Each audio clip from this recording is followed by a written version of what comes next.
Hi mga ka-Bible.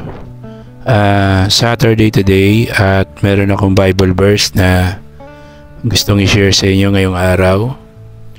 From the book of Matthew chapter 8 verse 1 hanggang 4. Yan. Matthew chapter 8 verse 1 hanggang 4.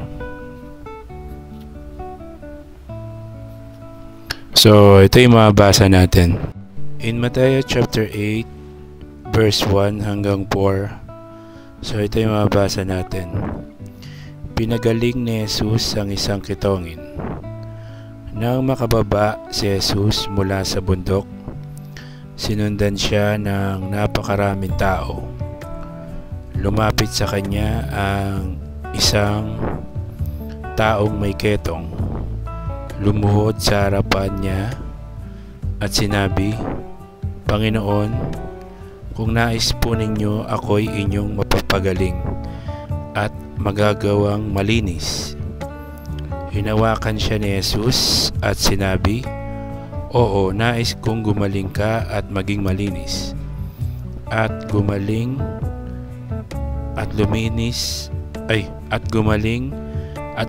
nga agad ang kitongin.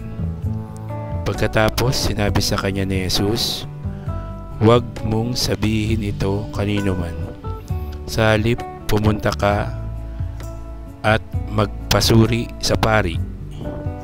Pagkatapos mag-alay ka ng handog na inuutos ni Moises bilang patunay sa mga tao na ikaw nga'y magaling at malinis na.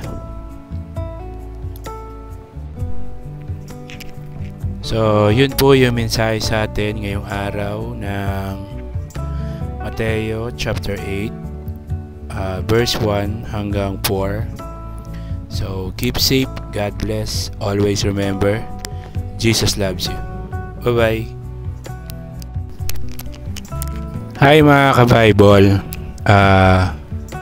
Saturday today at meron akong Bible verse na gustong i-share sa inyo ngayong araw.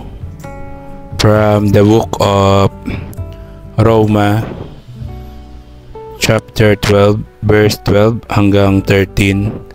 So ito po yung mababasa natin. Magalak kayo dahil sa inyong pag-asa. Magtiyaga kayo sa inyong kapighatian at palaging manalangin. Tumulong kayo sa pangangailangan ng mga kapatiran at patuloyin ninyo ang mga taga-ibang lugar. So, yun po yung mensahe sa atin ngayong araw ng Roma chapter 12 verse 12 hanggang 13. So, keep safe, God bless, always remember, Jesus loves you. Bye-bye.